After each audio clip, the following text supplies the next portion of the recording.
Good morning. Good morning. I hate to break up the wonderful conversation, but we are really, really excited to talk about tax code for the next hour or so. Good morning.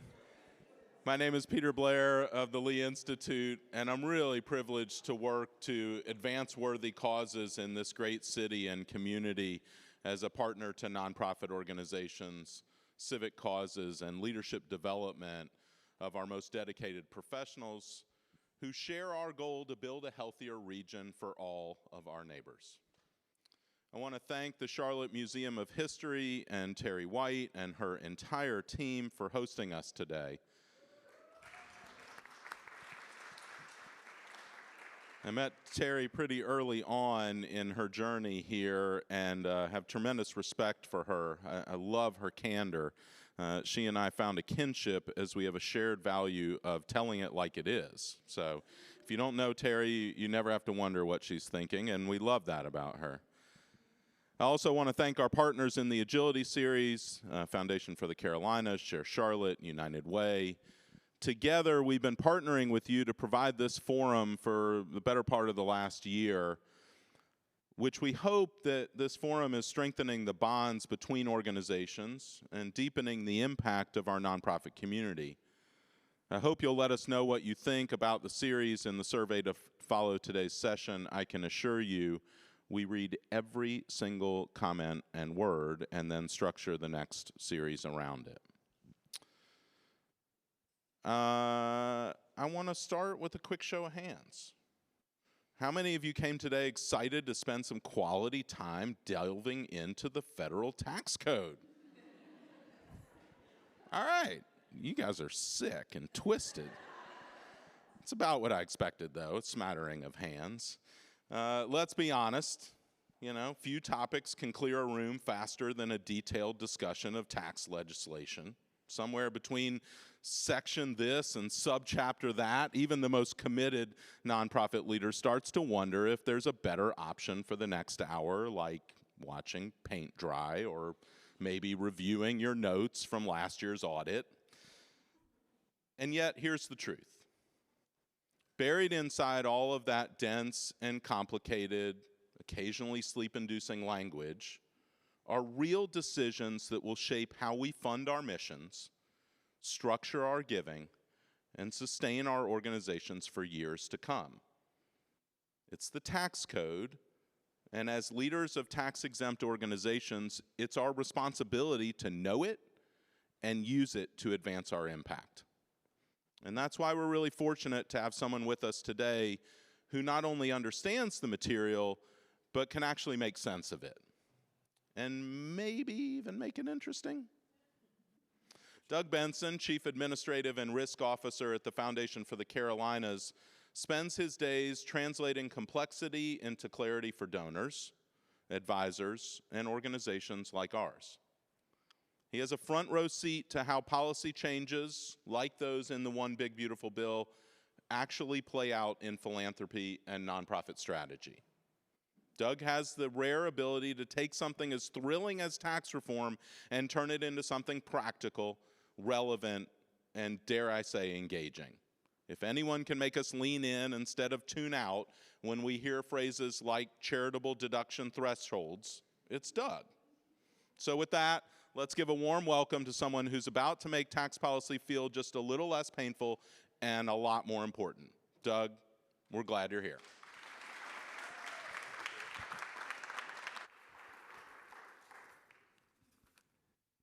Good morning. Thank you, Peter, for the kind introduction. I will try to live up to it.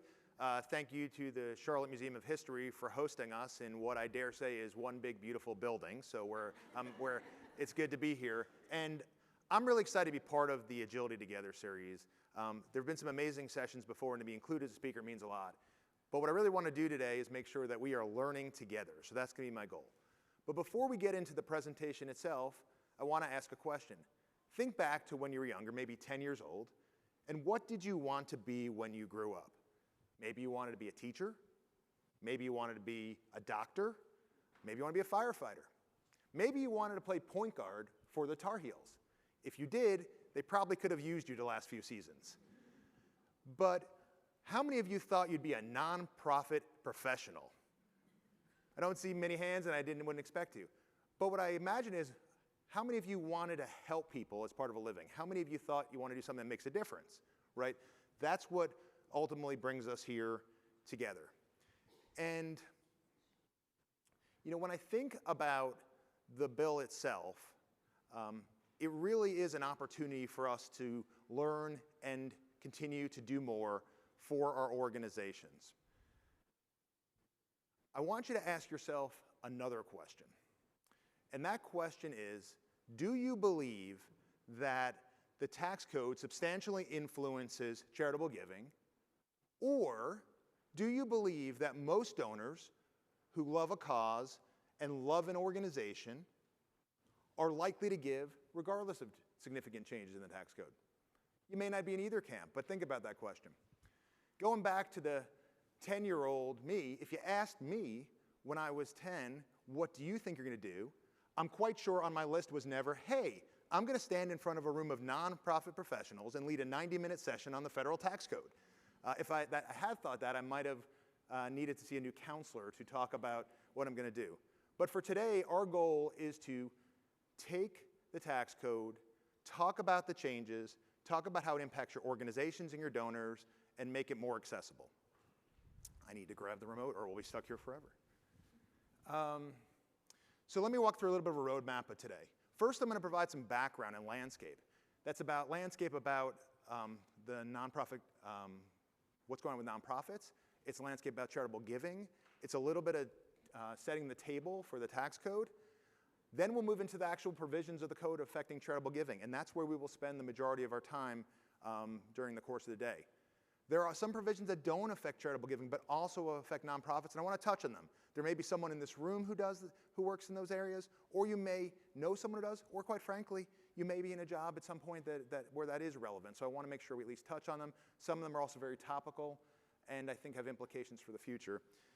Then we'll talk a little bit more about some of the implications and some of the strategies that I think are important for you to know. One of the themes you'll hear today is that tax and giving is becoming more sophisticated, and if you want to meet your donors where they are, you have to be ready to have those conversations.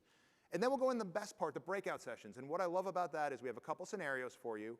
You'll get to work together, and then we'll come back as a group. And that's where we can learn together. Because I may be presenting on the tax code, but there's far more I can learn from all of you, and we can learn from each other. And so I'm really excited about that portion of the presentation. So if this doesn't sound interesting, my friend Ava has a message to remind you. You chose to be here today. So we will do our best to keep it interesting. The one other comment I'll make is, as we go along the way, if there are questions, if you have a question and you feel like there are other people in the room, you said something and I have no idea what you're talking about, and I'm going to Google it on my phone or search for it later, it's okay to stop. Like, I want us to be interactive. I want us to have that experience. So now let's do a little bit of background, set the stage. What's on this slide is something that all of you know, and this is just 6 key factors affecting the nonprofit sector. There's a whole lot more, but I think this really helps us understand where we're going today. First of all, right, we've all experienced inflation and rising operating costs, making it harder to do our work. So, that is a funding challenge. And on that note of funding, government funding, I was polite and used the word uncertainty, but we all know the cuts that are involved.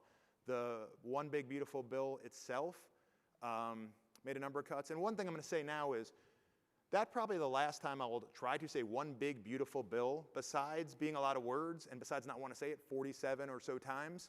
I think that, let's just call it the big bill or the Tax Act. If I say something like that, know this is what I'm speaking about.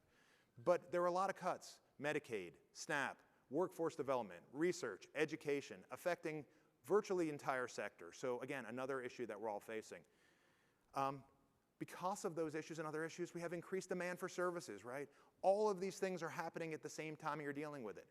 On a positive note, maybe, the stock market is up, right? That's good. But depending who your donors are, depending what they look like, you may not really be able to take advantage of it, because we know wealth is increasingly concentrated and those who can give are somewhat limited. Donors are also becoming more strategic. They're looking at impact. And they're focused on that, and it may change the kind of people giving and the number of people giving. And there are changes to the tax laws.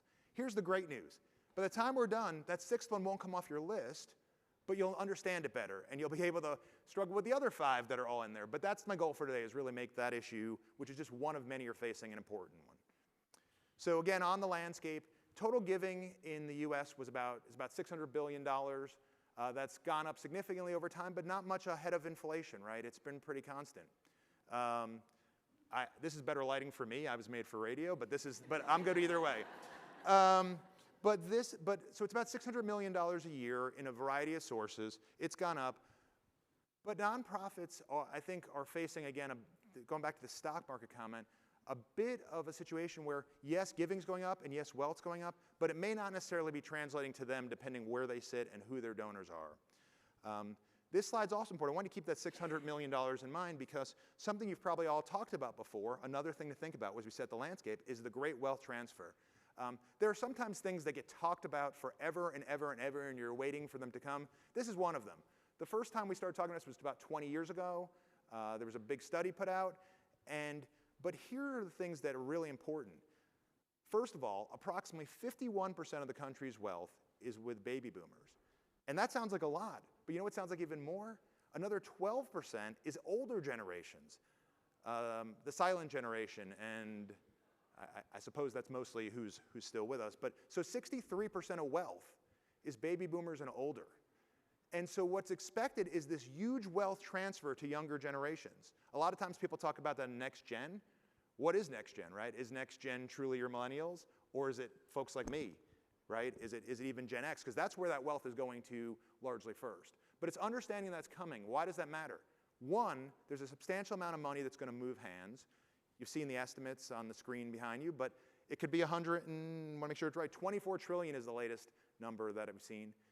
But all the estimates continue to say that charities could receive $18 trillion. Now, just to put that in perspective on math, if that number were right, if that were over the next 22 years, that would be $800 billion a year, right? More than we see going to charity on an annual basis. So we know some of that's going to go to large foundations. We know some of that's going to go to major universities and major groups. But even if just an eighth of that went to everyday charities, that's $100 billion, right, on top of that $600 billion. So there's a huge potential with the wealth transfer for money, both in terms of planned gifts and other gifts. And we'll talk a little about that. So I want to share this quick slide because the tax code can be confusing. And for those of you who've seen Schitt's Creek, you may be familiar with this. For those of you who haven't, I'll play it and then we'll talk for a moment. Is that a new lamp? Yeah, I'm thinking of bringing homeware into the store, so that's a write-off. That's a write-off? Yeah. Do you even know what a write-off is? Yeah. It's when you buy something for your business and the government pays you back for it.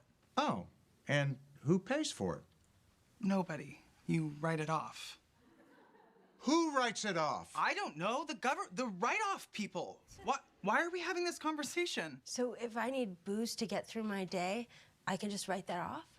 That's a stretch. But the skincare products you got this morning, those are a write-off. What's... So I like to share the clip whenever I'm talking about tax policy. And why? Because David Rose helps me set up the fact that donors and individuals really don't understand the tax rules.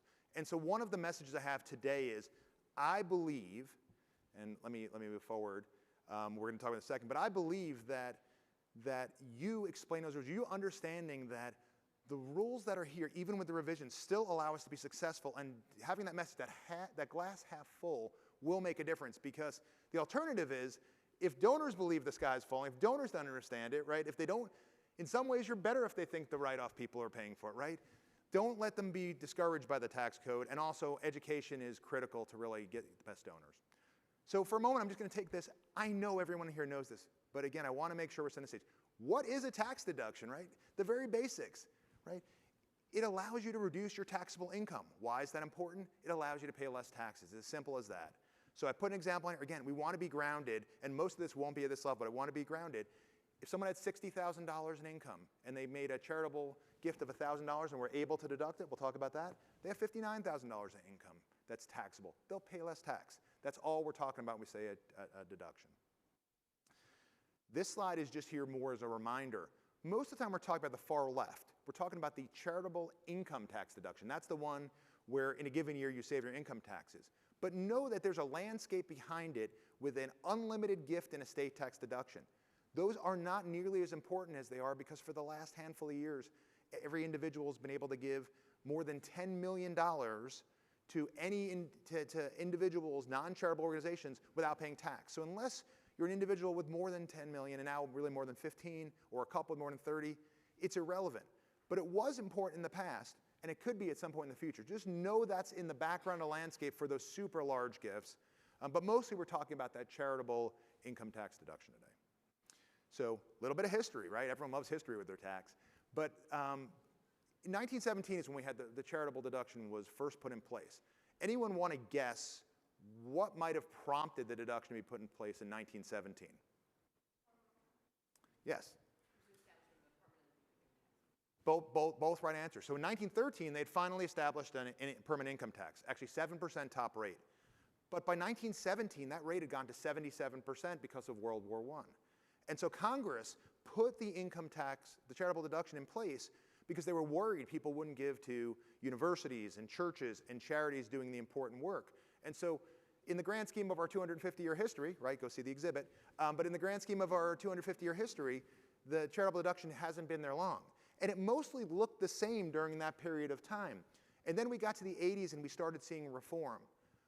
But part of the reason I'm sharing this is I could have even put more things on here for you to note this is going to keep evolving for a variety of reasons. Sometimes for great reasons. They want to help motivate charitable giving, right? Why it was put there? Sometimes because bills are going to expire.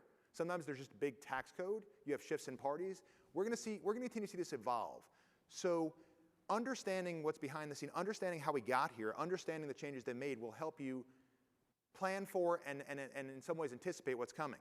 2006, they added the qualified charitable distribution from IRAs. We'll talk about that later. 2017, they doubled the standard deduction, which took away most itemizers. We'll get to that. 2020, right during COVID, they added this amazing above-the-line charitable deduction, this ability to take a charitable deduction even if you didn't itemize. That wasn't brand new. That was actually something that was originally introduced in the 80s and then phased out in 86. But it sat dormant for all those years and was brought back. And now in the big bill, we've brought that and several other provisions back. So one more key point which you'll hear as a focus today. So I really believe that tax law doesn't create generosity. It influences donor behavior, right? It changes their behavior. Tax provisions will determine who receives a benefit, how much benefit they receive. And by the way, we will send all these slides. So if there's anything interesting on here, you will have them later. I know there are people who like to write everything down. You can. That's a good way for me to learn, and probably for you too. But how much they give, what assets they give.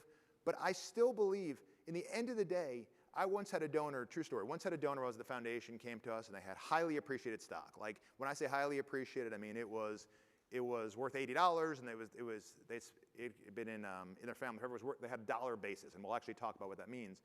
And they truly thought somehow like by giving the stock away, they would pay, they would be made whole, if you will. Like they didn't have to give something away. They almost thought they'd be better giving it away than if they sold it from a net value. And we kind of talked about, no, you're in the greatest point ever. You can save a ton of money and support the charities you want, but understand that in the end of the day, people have to be willing to give something. They have to be passionate about the causes and the organizations. Okay, we're almost to the one big beautiful bill. Tax Cuts and Jobs Act sets the stage. It doubles the standard deduction.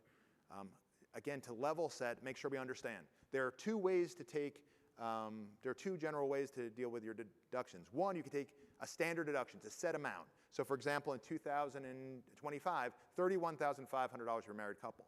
Or you can itemize. That means there's a series of things you can add up and you can take them if they're greater than the standard deduction. So those things include charitable giving, they include home mortgage interest, they include state and local taxes, they may include certain medical expenses. But for most people, with this doubling of the standard deduction, the itemization went away, which means the specific benefit for giving to charity also went away. Does anyone know approximately what percentage of taxpayers itemize? Anyone take a guess? You can say it louder. So both good answers. 10%. It could be moving to less than 5. right? So if you want to look at the history of this, after the Tax Cut and Job Act, it moved down to about 9.5%, right? And I would argue it probably won't go up from there. At its peak, though, it was 36%. You can see that. What's fascinating about that is that happened in 2022. So in a lot of ways, whatever behaviors that was going to drive should be baked in. People not only heard about it, but they filed multiple tax returns. So I share that to say it's important, but note that most donor behavior impacted by this probably is already into the works. So now we get to talk about the big bill and the things that changed and what you need to know about that. So again, high level, there were some new provisions put in, and it extended, made permanent several provisions in the Tax Cut and Jobs Act. The impact's mixed, right? There's a great provision we'll start off with that really expands the accessibility of a charitable deduction for most taxpayers. But really, there's reduced incentives for larger donors and larger gifts and corporate giving, and how do we work around that? And then it could create increased competition between nonprofits for large donors, because I really think that's where you're going to see a lot of significant impact. So this is the great news. Let's start with the great news. The non-itemizer deduction, right? So in the prior law, if you did not itemize, you got no tax benefit for your charitable gift. You got all the benefit of supporting the cause you cared. You got all the great feelings and knowing what you're doing, but you didn't get any tax benefit. But beginning in 2026, individuals can deduct up to $1,000 for cash gifts that they make. And then, so married joint fathers can deduct $2,000, right? And so if you had a donor who was not an itemizer, who was giving you $1,000, and let's say they were at the 25% bracket, the great news now is they're saving $250 on their taxes, right? It's a great message for both new donors and that donor who may feel a little bit able to give a little bit more, right? So it's important that donors understand that. And my hope is, this is the first time since the 80s this is back in place, that not only does this popular, but that we see this grow, right? Because there's a huge potential to drive even more behavior with this to really support charities.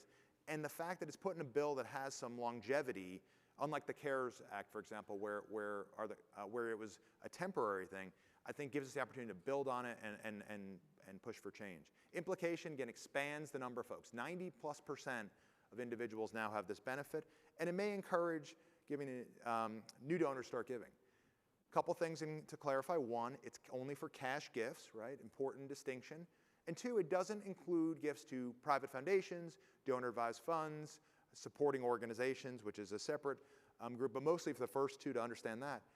There's a couple things we'll talk about today that have that.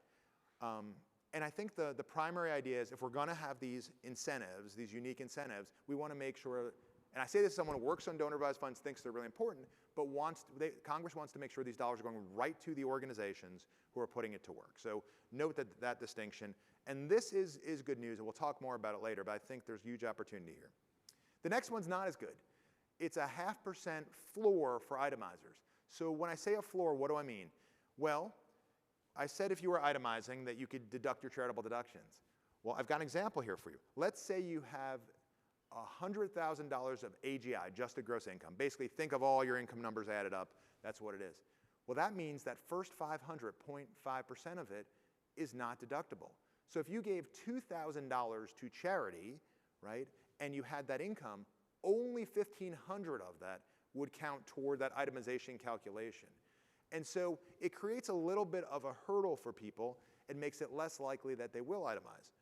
On the other hand, for your large donors, it's unlikely really to change behavior because once they get over that threshold and once they are already itemizing, it's sort of effectively it's a sunk cost if you want to think of it that way, right? It's already behind them, but it will change some behavior. And again, this is one where I think the tax provision itself could scare more people than it needs to, because if you're giving large amounts, it probably won't affect your ability to itemize.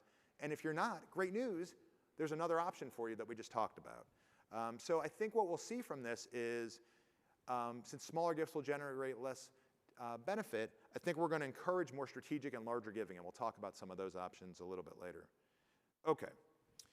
Next one, also reducing the benefit for higher-end taxpayers.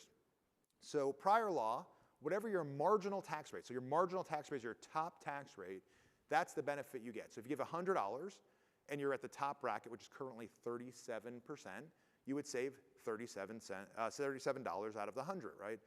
Interesting enough, our tax rates now are ridiculously low compared to many times in history. I mentioned during World War I, they were 77%.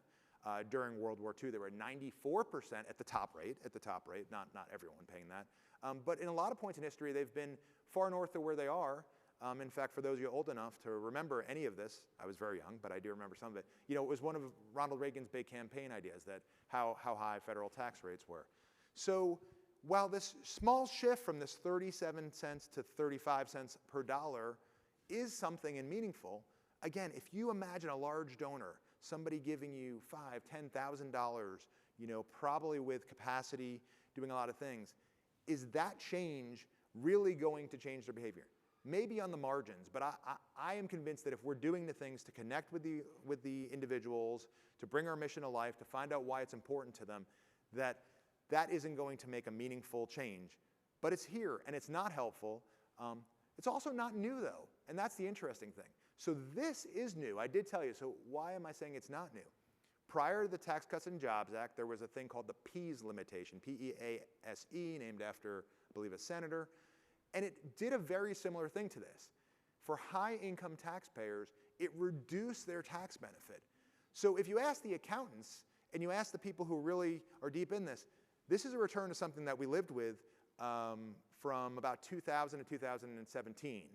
So it's not really new. Again, perhaps it's baked into behavior. And I would say, while it could discourage some large giving, it also will, again, encourage some potentially strategic giving and thoughtful giving. But I believe most folks in this top bracket, remember, top bracket, I think we're talking about $600,000 of income. I believe if they're generous, they're still going to give. And I think it's just about connecting with them on your message. So this one, again, another thing affecting high net worth individuals. So extension of the estate and gift tax exemption. So once upon a time, when I was a baby lawyer, and by the way, I describe myself as a recovering lawyer now, since I don't do that every day in the office. It's a much nicer place than being an active lawyer. But when I was practicing law and started, the exemption from estate tax was $675,000. So that meant in 2001, if somebody had an estate worth $2 million, they were going to pay tax on everything over that $675,000. And so that unlimited charitable deduction was really big. We would have a lot of donors with just $2 or $3 million estates giving $1 million to charity. Two reasons, right? One, they obviously wanted to, but two, because the tax was there. The tax rate also used to be higher. It's 40%, and when I started, it was 55%. So this slow change in time, this is one that has changed some behaviors. And we'll talk about planned giving later, but I still think the opportunity is there for substantial gifts for a number of reasons. Had they not enacted this change to 15 million, it would have gone back to about 7 million, a little more than 7 million, which is still a lot higher again than that 675,000. You know, again, estate tax savings are unlikely to motivate donors. So the question is then, what does motivate them, and remembering what the messaging in those conversations are. Okay, so this one is interesting, and there's mixed reviews on the impact it'll have. So similar to that 0.5% floor that was created for individuals, a 1% floor was created for corporations. So if you are a corporation with $10 million of taxable income, right, that first $100,000 that you give away won't be deductible. And there's a bunch of estimates on this, right? So one estimate says that they think this will affect corporate giving by about, I think it's 1.5 billion, which is about 3.5% a year. EY actually did an estimate where they thought it could be up to 3 times larger than that. I'm going to, again, trying to do glass half full, but I do believe this. I think it's going to be smaller, and I particularly think it's going to be smaller in cities like Charlotte.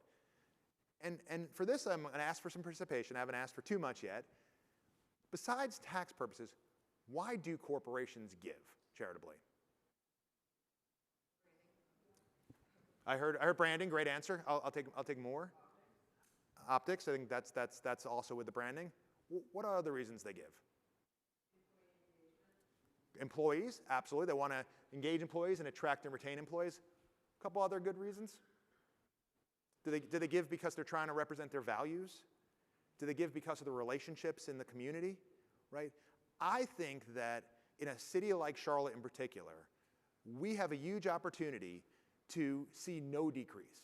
Because I believe when you come to, if you think about Charlotte, even as much has changed, and we know the corporate landscape has changed, it's not the one that was here 30 years ago that built a lot of it. People want to see the community succeed. They want to see us have all of the things of a big community, arts and culture. They don't want people to be unhoused. They don't want people to be hungry. They want to meet employees where they are, and they want to build relationships with people. It's why almost all of your boards probably have people with major corporations in town. And I believe we can do the work in a city like Charlotte and not see a decrease here. Do I think across the country there will be? But I'm being optimistic on this, and I think if we remember the reasons corporations give, and again, you're also in that moment where it's that threshold, but once they're over that 1%, you're no longer an issue. Another reminder, and hopefully we can have this problem, there is a cap on what a corporation can deduct in a year. It's actually 10% of their income. That would be a great problem to have, but just a reminder that that does exist as well. And so I think there's huge opportunities here. I also think you may see corporations do a little bit of what we'll talk about later with individuals. They may group their gifts in years, get over the threshold, right? And so one of the things we need to get comfortable with is, can we find ways in campaigns and otherwise to accept larger gifts in one year and understand there may be off years, because that's a little bit of a strategic giving option. So I figured Taylor Swift and her recent wedding, there's a lot there. But hopefully everyone's still with me. Before we move to the other provisions, we're going to go deeper into something we did. Do people have questions? Have I lost anybody? Everyone still seems awake and mostly phones down, so that's a positive sign. But I do want to stop for a second and see how we're doing. Okay, we will have time for questions. Great. So let's talk about a few other provisions that are unlikely to affect too many people in the room. So I'll ask the first question is, how many people here work for an organization where there's one employee or more that makes at least $1 million? There's no hands. Oh, wait, there's a hand. Are you hiring? No, but this provision really only impacts nonprofit organizations that have more than 5 employees that are earning $1 million or more. Under the prior version of this rule, there was a 21% excise tax on 5 highest paid employees. When they came back around in the big bill, they said, we're going to extend it to even more people. And there was a concern that there was excess compensation in the top of a lot of organizations. So who does this impact? Well, large universities, large healthcare systems probably, a few other unique nonprofits. But for the most part, this won't affect too many people. Where's the 21% come from? Again, I don't know if it matters, but it might be interesting. That's that's the corporate income tax rate, right? So it's not a random number. They said, okay, let's tax you with this excise tax the same way we would tax a for-profit corporation. And so we have that. And so for this, I have this easy example here, but I'll give you a couple practical scenarios. So first of all, one important exception, this does not apply to government entities, which includes state universities and colleges. So there was a large conversation about including state universities and colleges in this. It was not done. And I think that's a shame.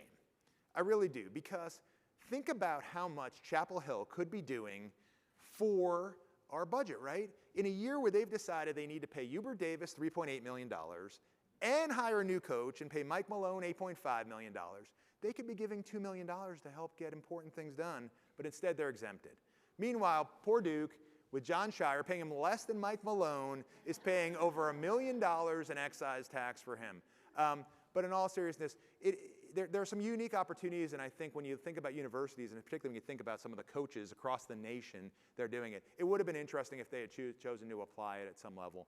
But it is important. I think it helps encourage the right behavior, and it's just worth knowing. Similarly, for college universities, there's an expanded excise tax credit. So under the prior law, which was the Tax Cuts and Jobs Act, universities that were over a certain student-adjusted endowment had to pay a 1.4% excise tax on all of their net investment income, which is a bunch of categories, but think of it as their interest and their dividends and how they're making money. And the intention was, first and foremost, to go after large universities who were perceived as pooling large endowments. But let's be really honest. A lot of this is simply, you got to make bills balance, and this is a way to raise some money. So I think it's true, right? They don't want people hoarding money, but it's also true at some point you need to balance the numbers and make them work, and this is a revenue item. And so it was 1.4 million, and originally it was schools that had 500 or more students and had at least 500, I want to make sure I have it right, yeah, at least $500,000 in per student adjusted endowments. In the new act, they added a number of thresholds. So you now have it, you can be at the 1.4%, 4%, or 8% rate. They've also increased the threshold to 3,000 plus students. I know there was a presentation on this topic when it was first done by Matt Kane, who used to be a colleague of mine, and he mentioned that, for example, Davidson has less than 3,000 students. So no matter how big their endowment is, it wouldn't affect them, as an easy example. Worth noting, and again, in sort of guessing where the world may go, right? I mentioned they might include public universities in the other one. In this case, that 8% is a lot lower than what they talked about. I believe the House bill had a 21% top number. So again, note that this is a sign of things that to come, and it's possible we could see even higher rates in the future. Yeah, not too much to add. The good news is the ones who this is affecting most are ones who have significant assets. And it's not, and I didn't ask anyone in the room at a large private university. Yeah, I mean, again, it's not going to affect too many folks on this, particularly locally. And then this one is probably the one that's had the most conversation, and so let's take a minute and talk about it. Although the good news is, again, if we really understand what's happening here, I would argue it won't actually affect what we're doing. So beginning in 2027, individuals can take a federal tax credit of up to $1,700 for cash gifts to approved scholarship granting organizations, SGOs. Okay, so the first thing we need to understand is a deduction is different than a credit. So a deduction, we said, reduces your taxable income, right? So from $60,000 to $59,000, and then you determine your tax. A credit, if it applies, is a dollar for dollar reduction. So somebody who gives $1,700 for this and qualifies will literally save $1,700 on their taxes. So if people understand what's happening, even if they give to this, it should have no bearing on what they're doing for the other organizations they love, because truly they have the same amount of money when they're done. But this is where educating people and making sure they understand things. I know there's a lot of concern, and it certainly could cause people who don't understand what they're doing with this to say, oh, I gave $1,700 there, I don't have $1,700. Or it could cause people to say, hey, I gave $1,700, I'm going to give another $1,000 there, and maybe they shift from other priorities, other educational groups. But the reality is that this should not change behavior if folks are informed and understand what they're doing. Couple notes on this. SGO, so first of all, states have to opt in. North Carolina just did that last month. They overrode the governor's veto to participate. South Carolina was already part of that, so both of the states that are local have joined in. The SGOs, though, have a lot of requirements, some of which give me comfort within the realm of what's happening here.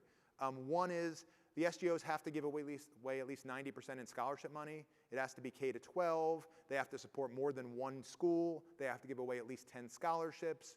The scholarships have to be to students who make no more than, families make no more than 300% of the area median income. So larger conversations can certainly have about this credit and whether the federal government subsidizing it, but understanding there's a lot of parameters around it that at least within this credit we'll structure it in a good way. One thing to note, though, is because it doesn't cost you anything, there's a lot of hope that everybody would ultimately adopt it, right? They'd say, hey, free money from the federal government supporting something locally. If only 30% of the eligible North Carolina taxpayers adopted this, right, 30%, it would move $700 million a year. So I also want you to understand the scope of this. And when I say eligible, what do I mean by that? It's a non-refundable tax credit. It's the one thing I didn't tell you. So what does that mean? If you don't owe any taxes, right, if you're in the right point of income that you don't owe any taxes, you can't get it back to you. So you wouldn't take advantage of it. But of the people who can take advantage, of those with more than $1,700 of income, if only 30% took advantage of it, $700 million a year move just to the state of North Carolina. So I just want to more share the scope of it, and I think that's interesting. That's a larger conversation. Okay, we touched on the items that are not really directly related, but people are talking about in the nonprofit space. Let's go back and talk about the implications a little bit.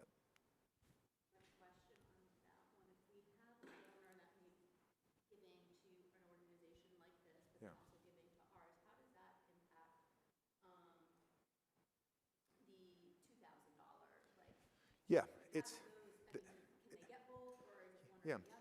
So this is going to be completely separate, this credit. So that's a great question. So there's an opportunity for that person to give $1,700 to an SGO and $1,000, let's say, as an individual. Separately, both would be available for that individual. But that's a really good question. And there's a number of things that can pair up well. So, but you're right. When you're in the conversation, oh, I already gave $1,700. I've already used it up. No, you haven't. The more you understand how these rules work and how you can work from them, the more there was a company when I was growing up, I think it was Sims. Anyone from New York? Anyone remember Sims? An educated consumer is our best customer, right? That was their tagline. And the educated consumer is your best donor, right? The more they understand about you and the rules, the more likely you are to continue to build connection. But let's do some more fun stuff, a little less taxy, a little bit of tax, a little less taxy. So let's talk about some implications.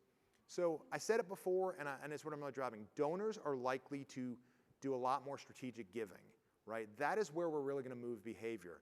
And some of those things will include some things that are old, like gifts of appreciated securities, qualified charitable distributions from IRAs, planned gifts, I think are going to be important, and I want to talk about that more, and then bunching of donations.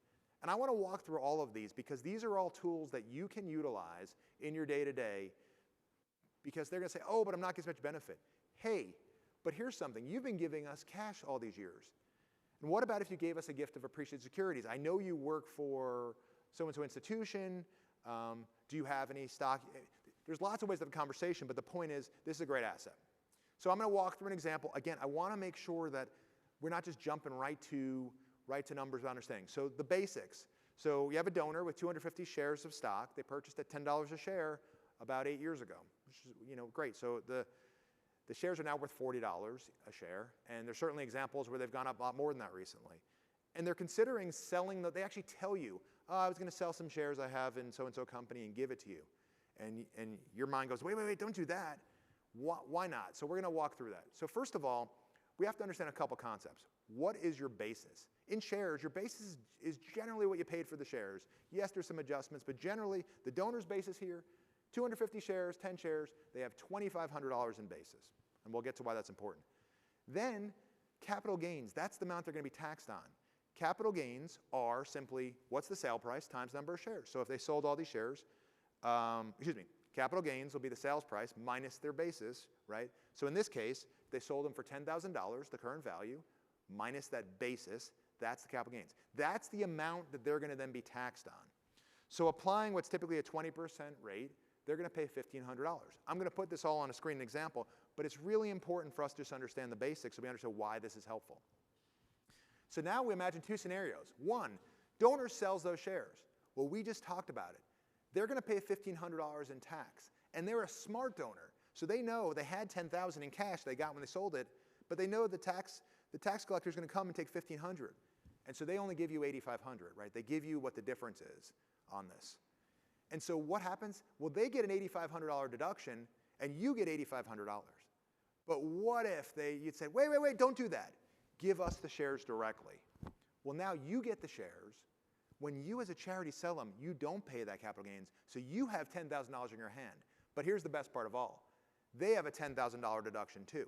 So they've given you more, and they're really happy because they actually have a bigger tax deduction, right? This is a really simple idea, which I suspect most of you know, but those of you who don't and aren't familiar with it, understand that the ability to do this, particularly for your larger donors, really can influence behavior and make you an even better partner. Okay. So this is actually a great scene in the show Friends as well, but we won't reenact that scene. We've already had some fun on tax. Nothing tax related on that. But I recognize there's a lot of information there, and you're going to have the slides. But the key thing to understand is those gifts of appreciated securities really can be beneficial. And one thing I didn't note, but worth reminding you, is they have to be held long term. That means more than a year. So if somebody happens to buy stock on Monday because they read that GameStop is going way up on a blog, and then they gave it to you on Tuesday, that's not the result you're going to get. To really get that benefit, you need to hold it for more than a year. So I want to add that in the room. Sometimes that's missed. Yes? Absolutely.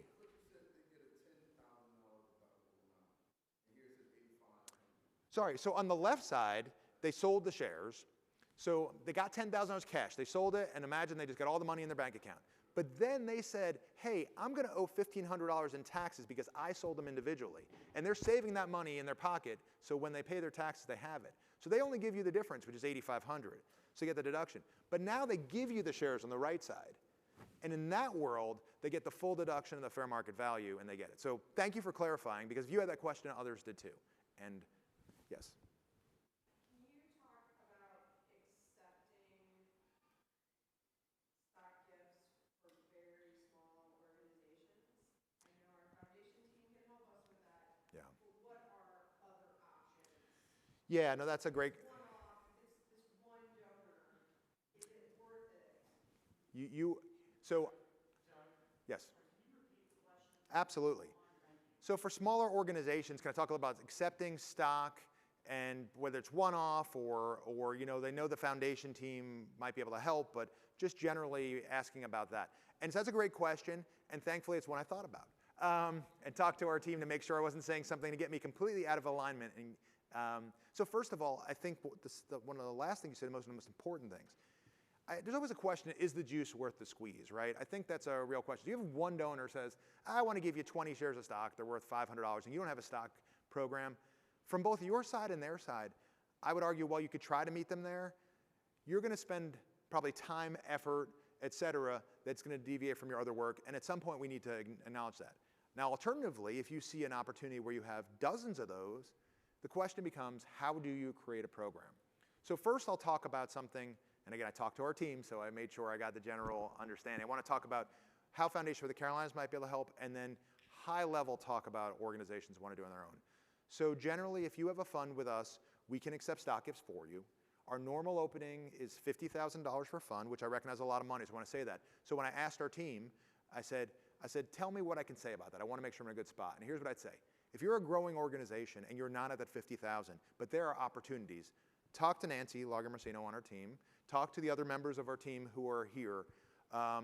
They want to have the conversation. They want to see if they can help. Because what we don't want is an organization that says, gosh, I have a bunch of people I can hit. I really can create this program. But I have some money now, and I could have a lot more to do my work. We want to see if we can be a partner. So that's the first part, and I've put it out there, and that's a true invitation to have those kind of conversations. But then, starting your own program, yeah, there's some things to think about, right? You have to be able to accept and liquidate securities in a timely manner. You have to be able to acknowledge them in the right way. You all do gift acceptance letters, but you want to make sure they're there. You want to not do them in the wrong way. So for example, a lot of donors want you to tell them the value of their deduction. You're not actually supposed to do that. You're supposed to say, thank you for giving me 250 shares of X on this date, but you're not supposed to tell them. Now they're supposed to take the high and the low of that day and do it themselves. And so I would say that if you want to start it, here's my best advice. Utilize the resources you have. And by that, I'm not asking you to staff. Boards. This is where boards are great. This is where finding the right people, volunteers, boards, experts in the community to help you figure out how to design that. If you're small and not able to do it, to at least talk it through and explore it. And I think that in all the things we're talking about, fundraising, items like this, strategically thinking about who's on your board and what skills they bring will help in a moment. So it's not a full answer, but it's an acknowledgement there is a lot behind it, that boards and volunteers can be really helpful if you can actually get true counsel, though if you have an accountant or someone who helps you, they might be able to help you think about it too. And the foundation and others may be partners. So is that helpful? Yes, thank you. Okay, so it's still a lot. So the next one I want to talk about, oh, please. No, don't, please. Great question. So they could do it, but it may not be beneficial. So generally speaking, and I should have said it really early, so I'll say it again. We're having a great time in learning.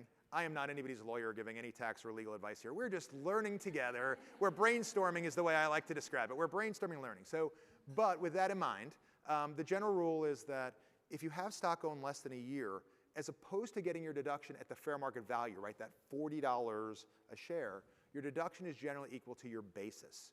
So they're only going to get a deduction, in our case, of $2,500. Well, here's what we know. If they sell those shares and give you the 8,500, they're better off. So in most cases where it's highly appreciated, it won't benefit them at all. And that's important to know. So that situation, and the other one that comes up sometimes, which is interesting, is if anyone ever wants to give you real estate, right? If they say, oh, I've got some real estate, I don't care what you sell it for. I paid $500,000, you could probably sell it for $300,000. Again, probably not a good asset. An asset that's depreciating in value or an asset that isn't held for more than a year, both of those will often be bad for the donor. And again, the more you know that, the more you can say, hey, I was at a presentation and I think this may not work out well for you. Maybe you should take a minute and explore it.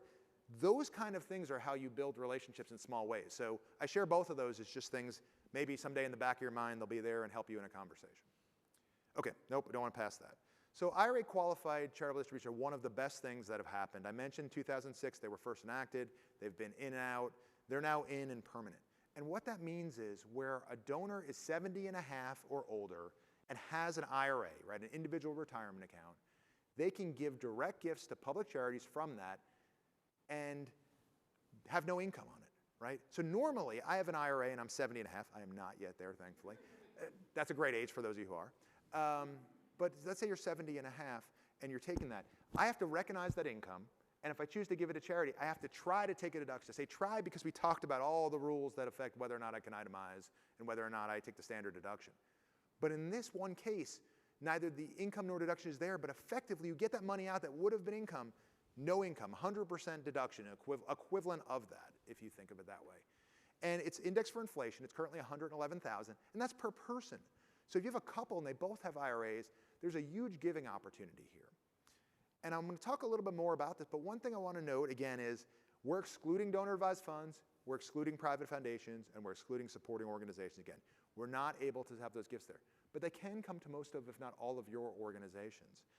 And this is a really good opportunity for donors who've hit that point in life. So let's say, hypothetically, they want to, and there's another important concept that we need to touch on for one moment, required minimum distribution.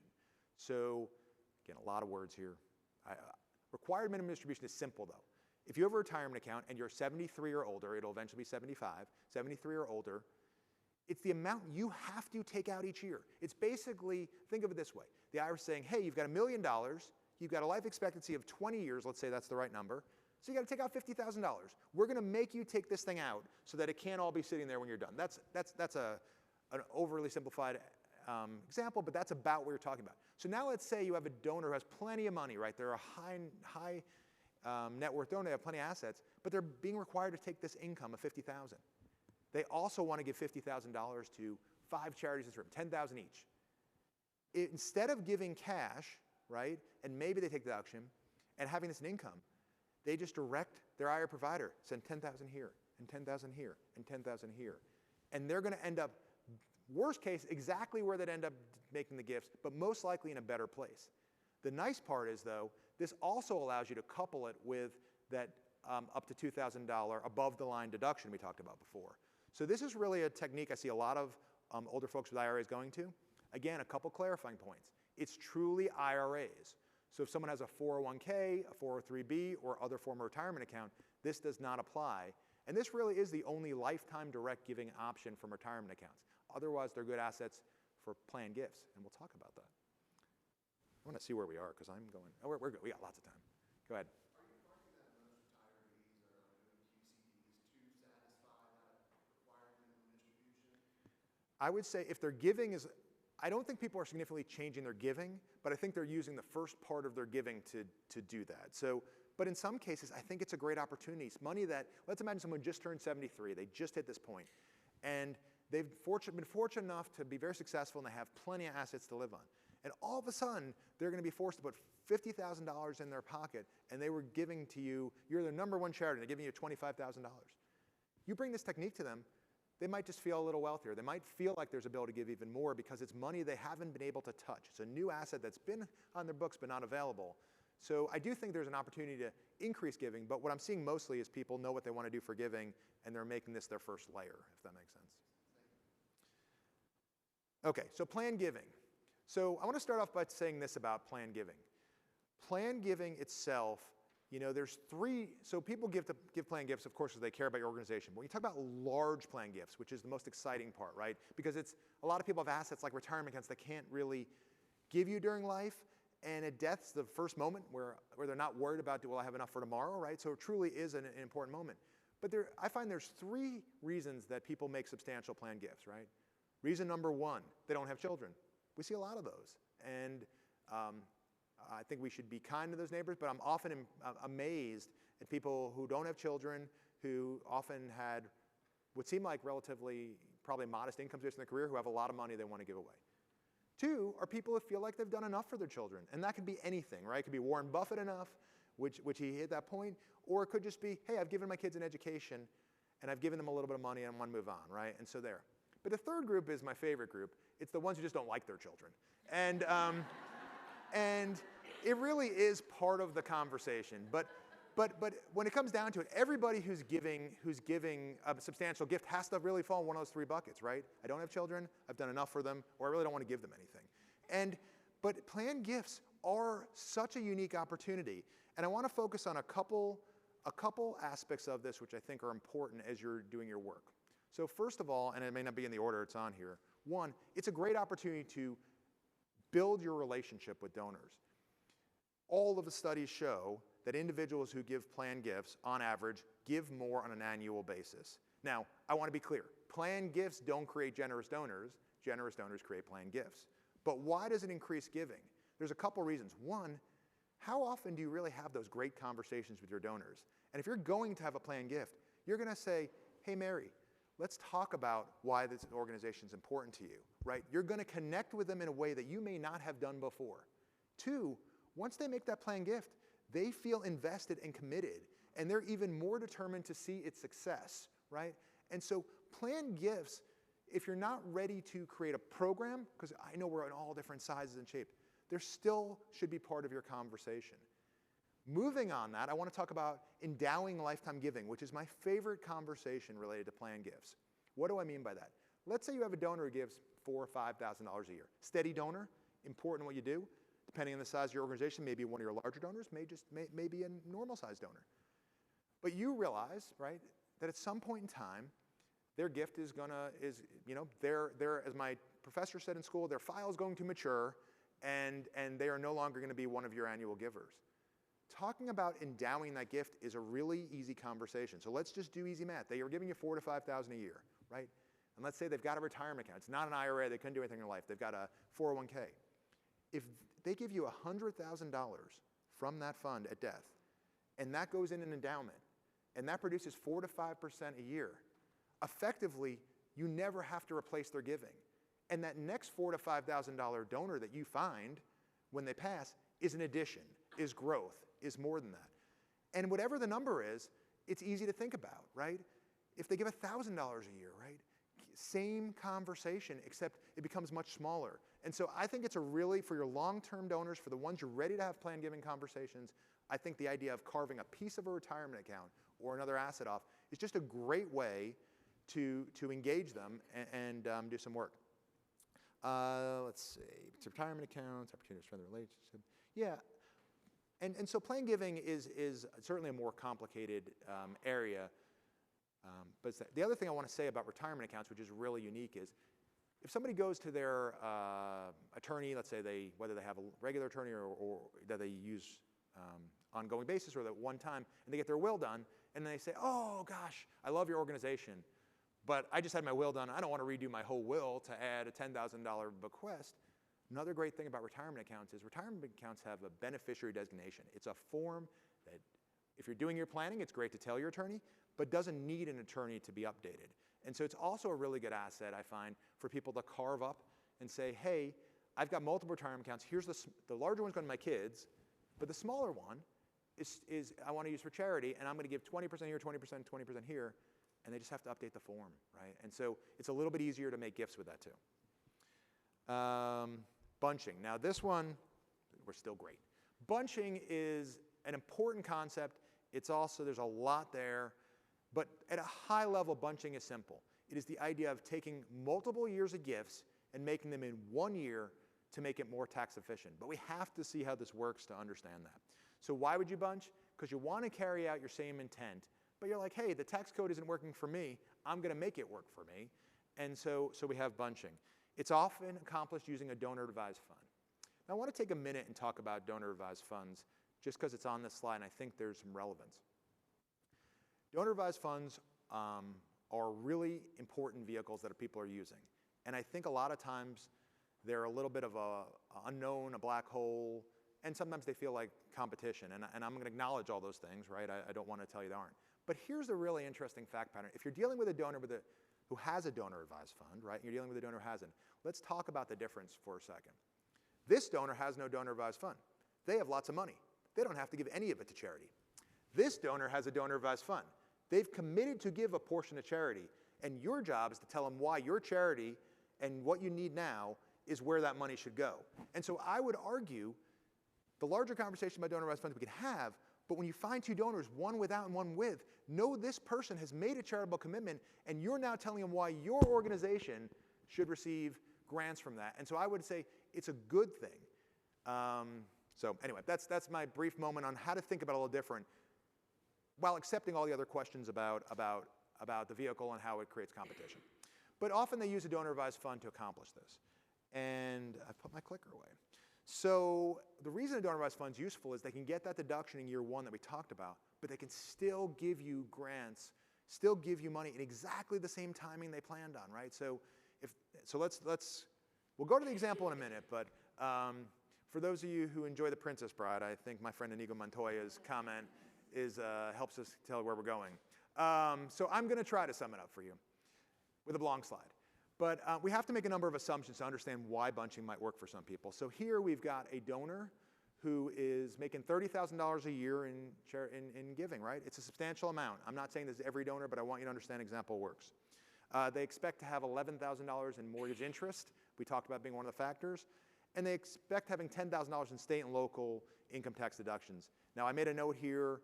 The big bill changes some of that. But for your highest income folks above $600,000, they are capped at $10,000 still. So it kind of works. And we made our AGI $600,000 in part for that purpose. And they're going to file a joint return. So what does that mean? So let's look at the actual numbers. And don't get overrun by numbers. We're going to walk through it. But I want you to be able to take it home and see. So in year one, right, in the first example, without bunching, they give $30,000. Well, why did I write $27,000? Well, I wrote $27,000 because we have that 0.5% floor. So they had $600,000 of income.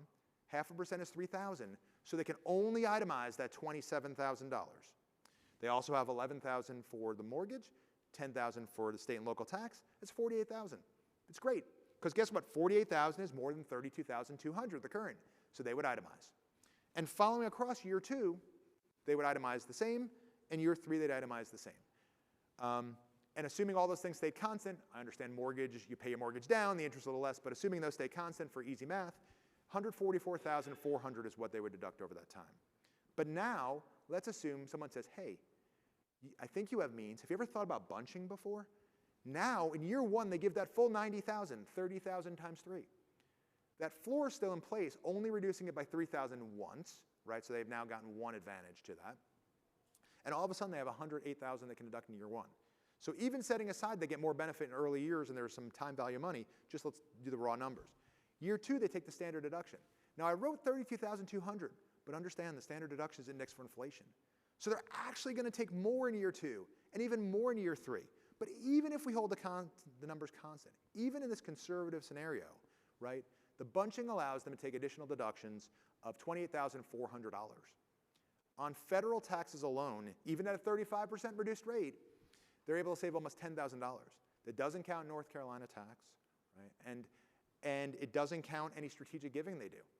Maybe they used marketable securities to do that, right? And so this is a really important technique for people who are itemizing and who have capacity to do it. It won't be everyone, but I want you to understand what it is. How does that relate to you? It relates to you in part because, well, we talked about it in the donor-advised fund scenario. The reality is that it may also apply to you. Let's say they say, hey, I'm going to give more in 1 year, but I'm not using a donor-advised fund. Are you in a position where you can take gifts every other year And so maybe instead of giving you 5,000 for 3 years, maybe they give you 15,000 one year.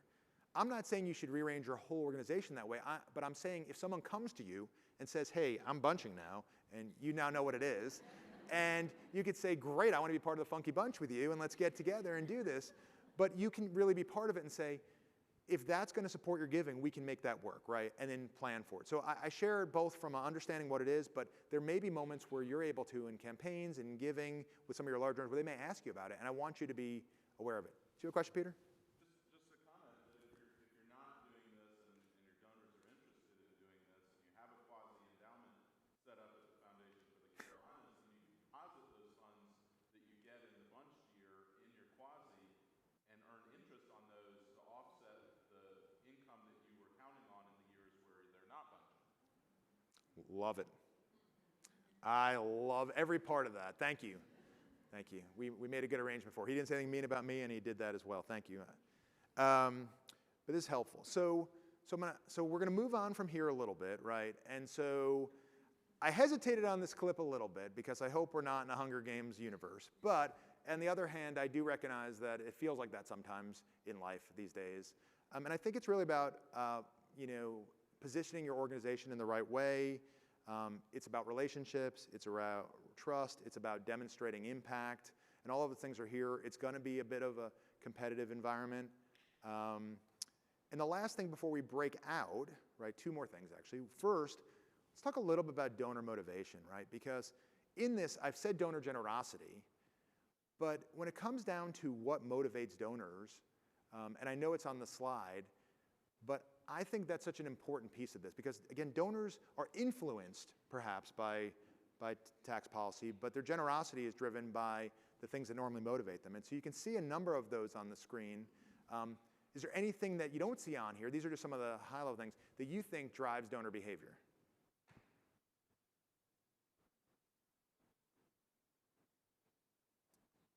I made a good slide. That's all you just told me. I want to look at one with numbers that was interesting and it's recent. So recently there was a Bank of America high net worth study. High net worth meant that all the families in the study had at least $1 million in assets not counting their home, or they had either $200,000 or $250,000 of income. So it's not extreme ultra high net worth. And they asked them about the reasons that they choose organizations or causes, right? And I think this is a really fascinating reminder. So alignment with values and beliefs. Well, of course, that seems like a really obvious answer. Interest in an issue area. Okay, that makes sense too. Personal experience, right? 50%.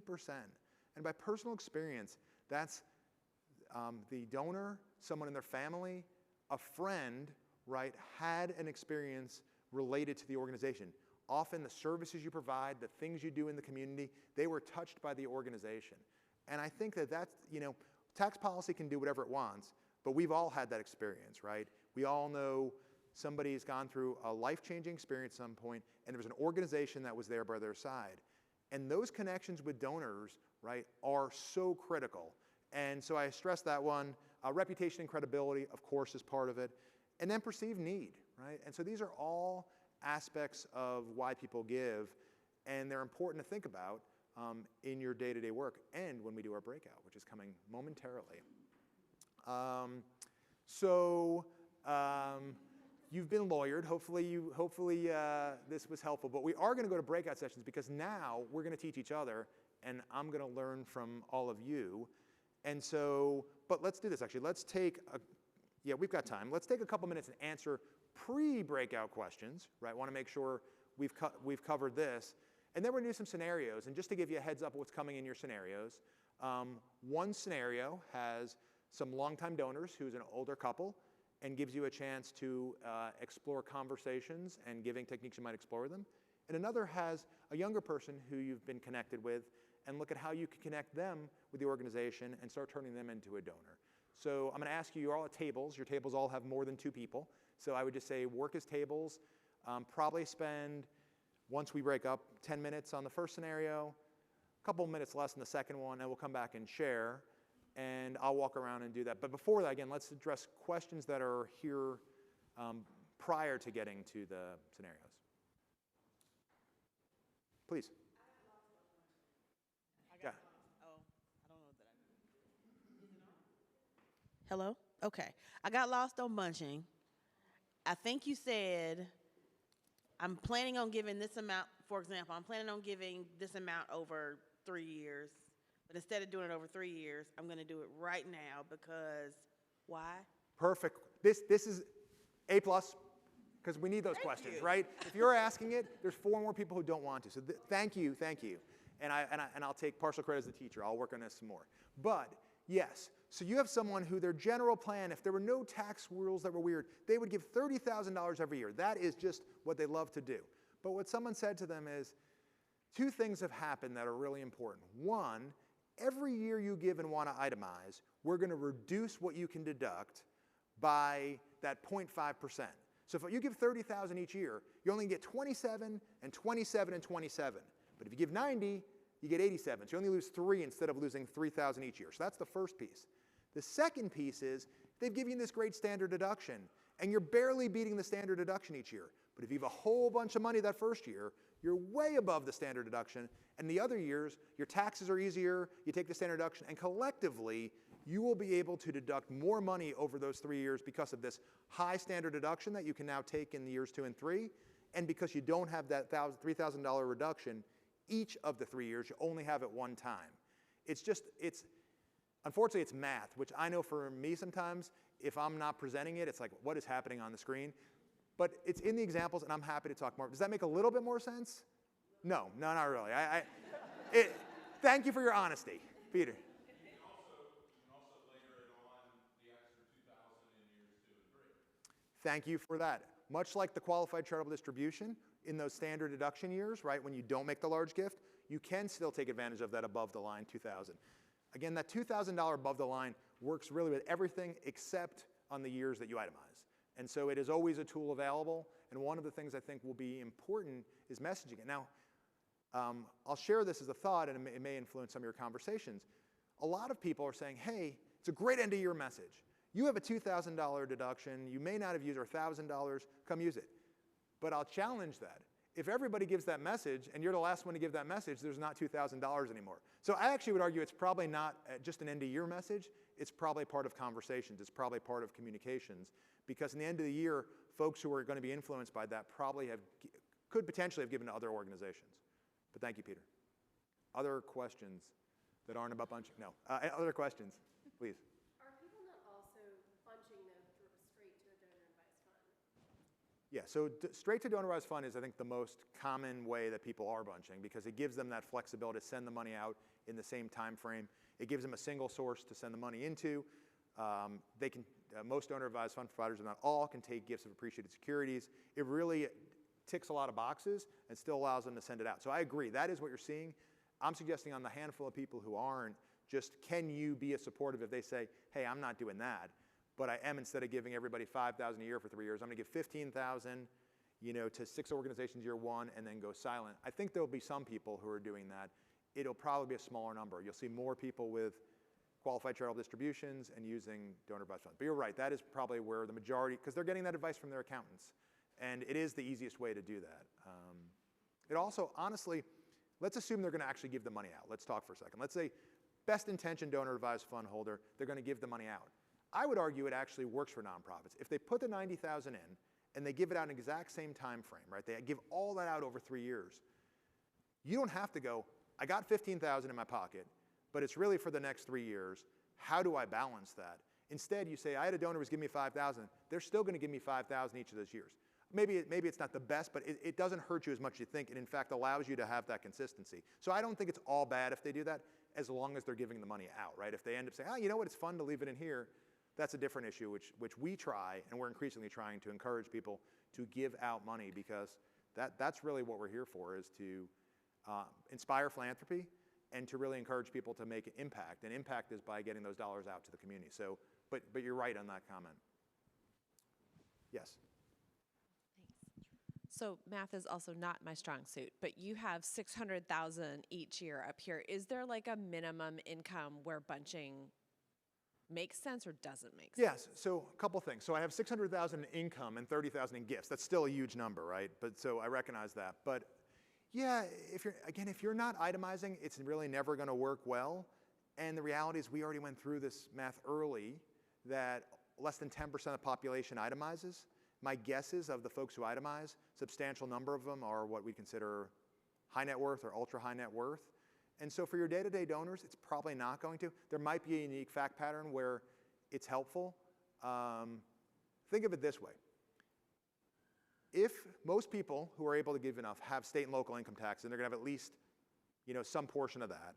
So if you get to if your charitable giving dollars plus that piece, because they may or may not own a home, times 2 or 3, don't surpass the charitable deduction, the standard deduction in a meaningful way, it's probably not going to be worth the squeeze, right?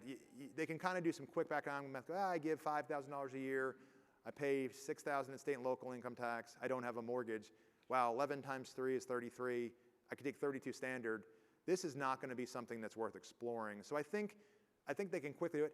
Also, quick plug, on our website, we have a bunching calculator. So we're tweaking a couple things on it to try to make it even better, but we have added it recently. So a donor could go in, enter all these things, and get a general sense on how much they would save by bunching.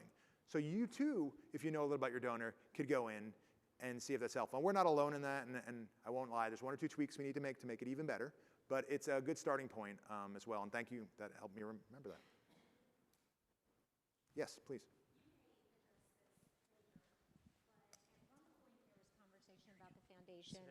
Oh, sorry.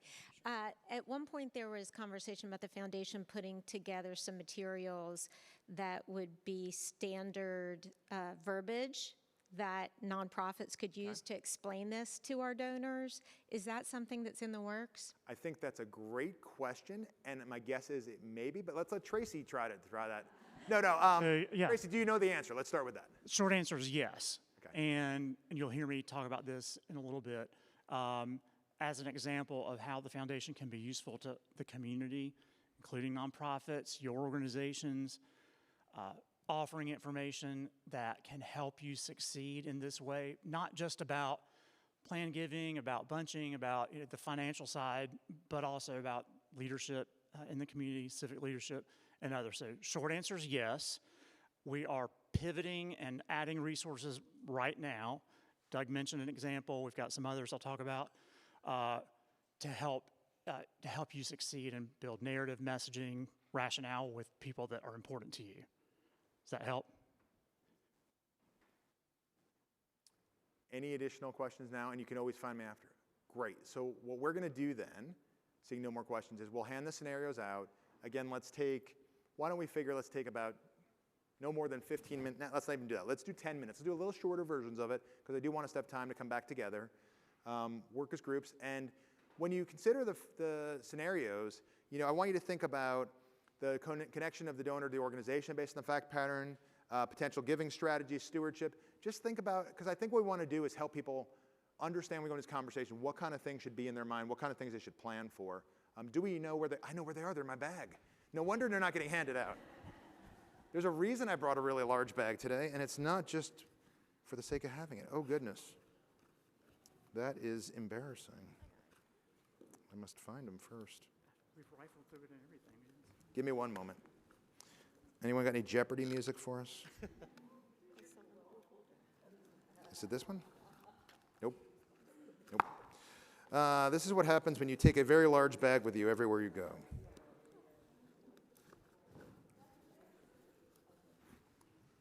No. Give me 1 second. I know it's in here. Okay, we're going to turn the mic off. Perfect.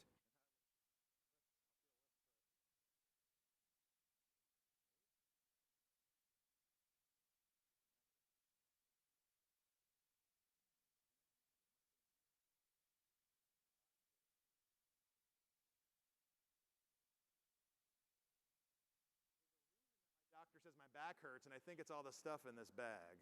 So the scenarios are coming out. Yeah, I'll take some. Okay. It's so funny. I forgot. I forgot I had them.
More minutes, 2 or 3 more minutes. I know you're enjoying your conversation. We'll start talking then 2 or 3 minutes.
Daughter, she's a communications and marketing major. I said to her, I'm giving this presentation in front of a bunch of nonprofit individuals. You're a communications major. What's your one piece of advice? And I swear she looked at me and said, don't mess up. So just know we're spending a lot of money on important educational advice, and I got that. But she also said that, and I think this is a message with our donors, she also said, you need to know your audience, right? And so as we have these conversations, as you've talked about these scenarios, I think the same thing is true with your donors. You need to really know your donors, and relationships are important. So recognizing where we are from a time perspective, I'm not going to have anyone read this because everybody's read the scenario, right? Usually we'd have someone read the scenario, but we've all read it. But who wants to start talking about their thoughts on Mike and Janet? And so again, Mike and Janet, just high level, right? They're consistent donors. They've made meaningful gifts. And they are the kind of people who obviously love your organization, served on the board, volunteered. If you're a membership society, they're members. If you have events, they show up. And they've done the next thing that you'll, so not only they give, not only volunteer, but they're approaching you. I know this doesn't happen often, but it does happen. And they said, hey, we'd like to have a conversation. We're working on with great advisors, and we want to figure out how we can do more. And so now you've all gathered together, and so my questions for you are distinct here, but we can start anywhere you want. So one, what do you want to know about them and their history? Like, what are you doing? What are you gathering so you go in and have a great conversation? Two, as you're getting into that conversation, what will you want to know about their philanthropic goals, what they're trying to accomplish? And then what kind of vehicles might be things to be ready to talk about? With the idea that hopefully we're all going in listening and understanding is the first part of the meeting, but we know in our back pocket if they ask for suggestions, if they ask for things, if they're talking about it, we want to be able to engage in that conversation. So who wants to lead us off? You are such an energetic group. I don't feel like calling. I want just somebody here I know wants to start this conversation. So who wants to start? Please, Sonia. We had a great conversation about 500 to 5,000 was a nice little range. So we wanted to understand how they were giving. Were their gifts primarily coming in through DAFs? Was it cash? How they were giving, and then appreciating. Kelly raised a point. Did they go up over the years? Did they go down? Just kind of to go in knowing where you were with their giving. But understanding their vehicles of giving. That's a great part of the preparation and really critical. You're right. If they've been going for 500 and they're at 5,000 now, maybe a different conversation or different thing to prepare for than if they were at 5,000 or now at 500. And that could be a lot of things. They're changing where they are wealth-wise, right? They retire, lots of things. But just knowing it is amazing. Did you have something you want to add? It's so important. There's so much value in having several people around the table in looking at this, because we've got a wealth advisor over here, we've got CEOs over here, and I'm over here even with scenario 2 thinking, how do we steward them? What's their life like? What's their life? You know, we're looking at it from different perspectives, and all of them are so important. So having a team to debrief on this, which is really important. And that is a great comment in general, right? The nature of working with others, whether it's in your organization, whether it's your volunteers, whether it's financial advisors who may be working with the client as well, you're going to all bring different perspectives, but together you're really going to get into that to be prepared and be the best partners and really meet donors where they need to be with this changing tax bill. Anyone else want to add about things they talked about for the conversation? Love for someone to take some of the learning today and talk about vehicles, but in terms of their history, we talked about what causes are they currently and previously aligned with, and how does that guide our conversation in regards to where they stand with our mission? Because they previously served as a board member, but where do they stand now in terms of their personal mission being connected with ours? Wonderful. Thank you so much. Now anyone want to talk about some ideas for giving options, vehicles, things they thought about? Please, Melanie. Because they've been long-term annual donors, I really loved the idea that you had, oops, sorry, I hate these, several slides ago about giving to an endowment that would basically replace their annual support that they've been doing for so long anyway. Yeah, and I think that is something that both nonprofits and donors haven't always thought about, and I think it's something that would be very attractive to a lot of people.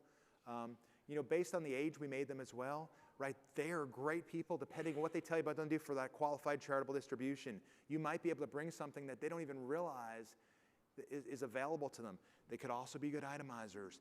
They may be in a plan giving. But really, the first and foremost thing is understanding them. What is their connection? Because you may find, and we have this happen, right? I'm on nonprofit boards in addition to my current job. You'll talk to someone, and you have no idea how their tie, and it is so personal, and all of a sudden, there's something you're working on. There's something that's important to you, and it also is the very reason they're involved in the organization. And then you're talking about a planned gift, and they realize that program, which made such a difference in their life, is exactly where your focus area is, right? And so understanding your donors, we do this we're working more generally, right? We're trying to get donors to wherever they want to go. But one of my colleagues, Phil Warshauer, he always says, you go into these conversations with a blank pad, right? You go in to understand the people, understand who they are, where they're coming from, what they want to accomplish. And if they already have a tie and you do that, you're going to position yourself for the best version of that conversation and the best opportunity that's there. And I made these, again, what I'd call warm prospects, right? They're ones that come into you, which is the best of all worlds, and they've already given to you. Anything else, folks, please? I was going to say, understanding, do they have children, their family, kind of where does that fit in with their philanthropic goals and giving, to their charities? Absolutely. And I think that's a critical piece too. How do people involve their family? One of the things when we talk to financial advisors, a little different community, we talk about people and their family and their children is so important. It'll tell a lot about how they want to do charitable, what they want to do, and quite frankly, and it's probably true a little bit for nonprofits too, but definitely true for financial advisors. If you want to keep that relationship, understanding where the family is involved, right? Beyond just the planned gift, hey, the whole family actually is really involved in this. Oh, great. Well, we have a group that meets that's for younger professionals. Do your kids know about that, right? So how they want to involve their family and their family's passion for a cause can also help you create new donors or future donors. So I love that. Building a little bit on that, we talked about understanding their goals and dreams for the gift itself. If they were looking to fund sustainability or growth or a particular program, so that we could then help them target their thinking around what they wanted that gift to look like, and then back into the tools for doing it. I love that. I want to put one thing that I think is an important, I'll say, caution, right? We also have to have the ability to explain to donors where we are, and I don't want to say no, but help redirect them, right? So let's use an example. Let's say their passion is a program that you guys can't do, don't want to do, will cost far more money than what they want to do. They want to give you an asset that you actually will have to care and feed for, some kind of art or something. We need to be able to take those conversations and, again, instead of making them no's, transitioning them, right? So when you've had the detailed conversation, you know what they want to do, and they say, oh, this program is really important to me. What's similar to that? What about that program is important to them? What that is in your mission, that is in your strategic directive, can you so attach them? So I agree with your point 100%, but I also say from the inside and also just as someone in the community, but on boards I've been on, I've seen us take gifts for programs, and then all of a sudden you've put yourself in a box, right? And you're doing something that really wasn't on brand strategically, or you really don't have the money to, or really isn't a priority. And so, but when you know the donors, per the conversation we've had, you can often say, I love that you care about our work with children. And one program we're doing that's really interesting, that's similar to what you're doing, that has the same impact, is this. Let me talk to you more about that. So these are all things you know, right? I'm telling the experts, I'm reminding the experts, because you guys are the experts. But it's important just to think about that too, that we need to feel comfortable to have those conversations with the donors we know well. Anything else on scenario 1? Okay, let's go to scenario 2. Scenario 2 is a little simpler, but I think it adds a lot of important pieces. So we have Avery, who's young, attended a networking event, right? Some of your organizations might have them, some may not, that's okay. Invited by a friend, right? Someone who volunteers a lot in the community. We know they're involved in social media. Shout out to the social media people, Jessica. And they've made a first-time $250 gift to the organization. They sign up for your newsletter, and they're like, I don't really consider a donor. I give where I can.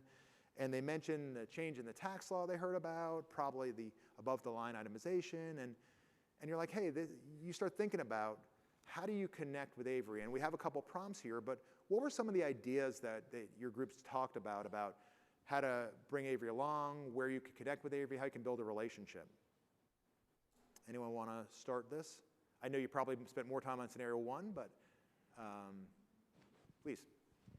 So I think young professionals are eager to follow their dollars, right? And so for us, and our mission is a little bit different in that we really lean into skilled volunteers, right? And Avery has marketing and social media, and I would profusely thank her for her generosity and for putting herself out there, and ask her if she's ever thought about using her expertise in service of the community, right? And so sharing with her how her input, making her feel valued for the professional skills she has, and ask if she has interest in sharing those with our work and helping sit down with our team that runs our social media, our marketing, and get her input, because oftentimes that invites them to feel valued and helpful. The other question I always ask is just around how supporting our organization, what are the other causes that she's supporting or interested in.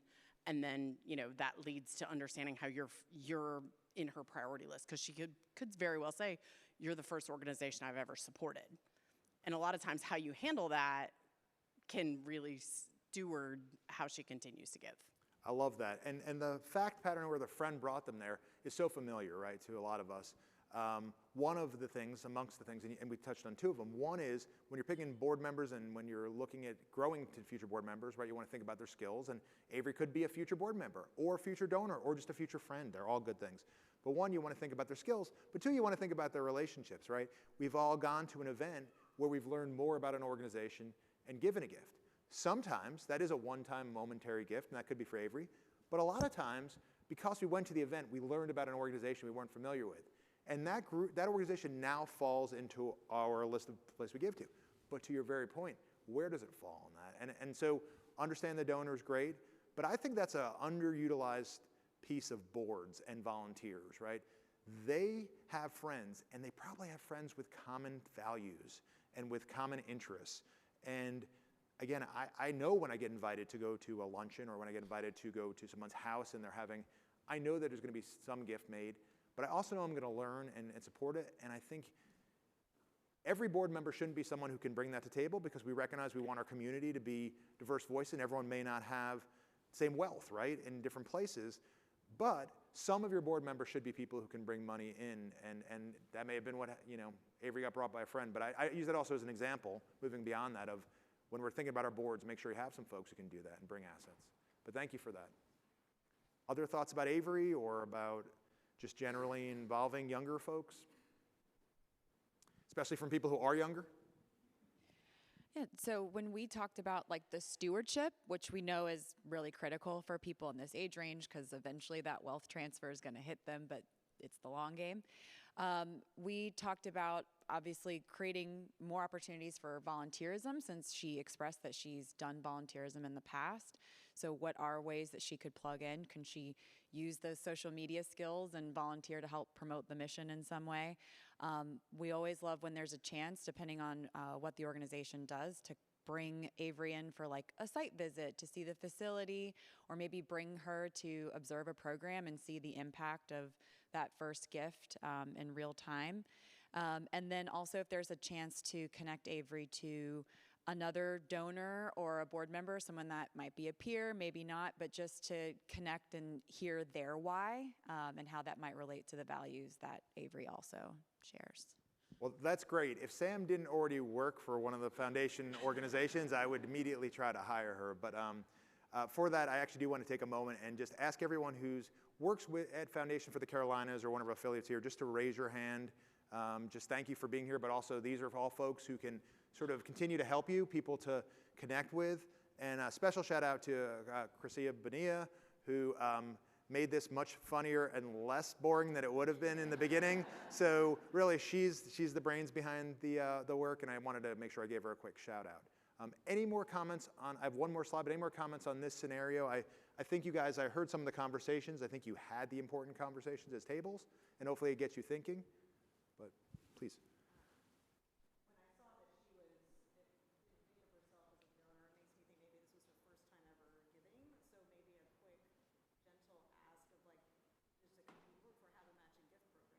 Great question.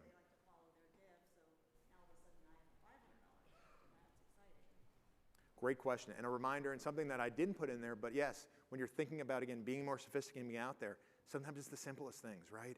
There aren't as many as there used to be, but there's still a number of great matching programs.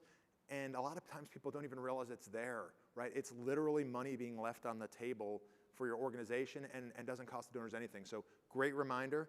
Again, if you did work at the foundation, I'd say, do you want to come work at the foundation? Just to go back to where we started as we wrap up, and I asked initially, and I don't expect it to change, but I asked initially how many people thought that the tax laws and policies really substantially drove behavior of donors, how many people think donors give, or ask you to think about it, donors give because of their generosity. I think that at the end of the day, neither one is exact, it's somewhere in between. But hopefully I've shown you that the generosity and connections there, again, generosity doesn't drive giving, it influences it. And if you sort of take what we talked about today and you understand how your donors are affected, you simplify, tax advantage giving, you simplify some of these techniques, you're aware of them, you're ready to do it. You personalize your donor engagement, you really connect and build relationships, communicate your impact, deepen relationships. I mean, really, it's ultimately about connection. It's ultimately about trust. It's ultimately about relationship, right? It's about impact. If you're doing those things, the donors will be, I believe the donors will be there. And a little bit, if you build it, they will come. And in a time when things are often hard, I think we have to go half glass full to succeed. So hopefully this was really helpful. I'll be around a little while. And I know that there's some final announcements, but encourage people to stay around and see the exhibit just broadly. And again, thank you to all the folks, including my organization, that sponsor the series, for letting me speak, for offering it, and also thank you for letting us be in this wonderful building and location, and for being a great audience. Appreciate it. All right. Thanks, man. Thank you, Doug. And Doug's here all week.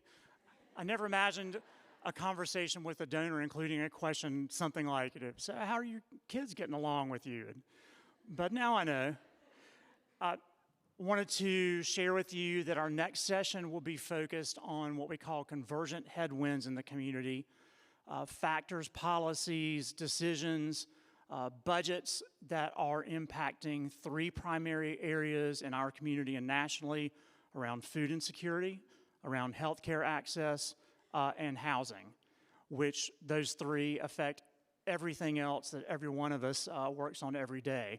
So we want to give you information about how these forces are converging, how to talk to your donors, your staff, your stakeholders, your advocates in the community about them, and give you some tools and resources to do so. That's the next session coming up.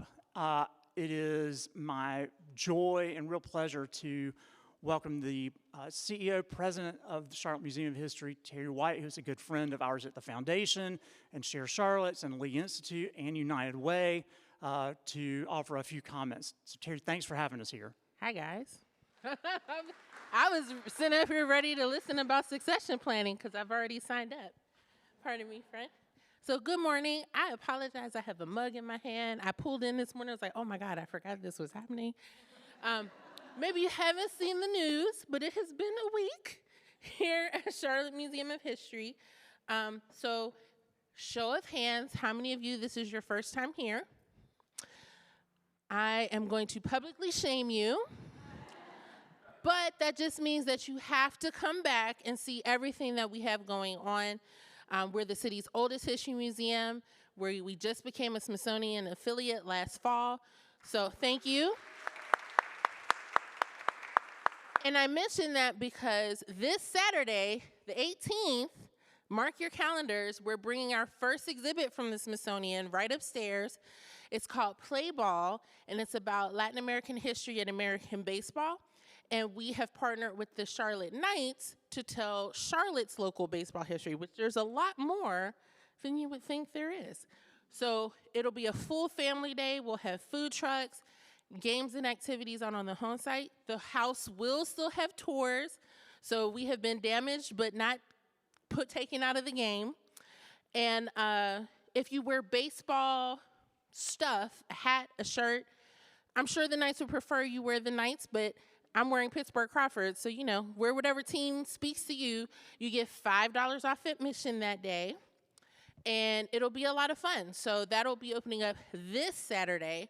I will be at this succession planning workshop because it's incredibly important that we all remember that none of us own our nonprofits. We are simply stewards of them until the next era of its existence. I don't want to die in this building, so we're going to work on some succession planning. Not that I'm planning on leaving, but just, you know, we all need to think about the realities here. And then later this fall, in November, we're working with the North Carolina Department of Cultural Resources. I had to see the acronym in my brain, to bring an exhibit about the Green Book, and we'll be adding Charlotte's 21 Green Book locations to that exhibit as well. So we have a lot of fun things going on here. We have a ton of fun programming over the next couple years. So for those of you that this is your first time, free parking, and we know we'll see you again. Please enjoy the exhibit. We are the Carolinas home for America 250. You're seeing $1 million of augmented technology, and we hope that you'll enjoy. Yes. If you're saying that, which means all of you, because why go to work when you can hang out in the museum? I'm just saying. So thank you all for coming. Thank you, Share Charlotte, for always being a friend. Thank you, Foundation for the Carolinas, for keeping me sane. And I'm happy that all of you are here. Welcome.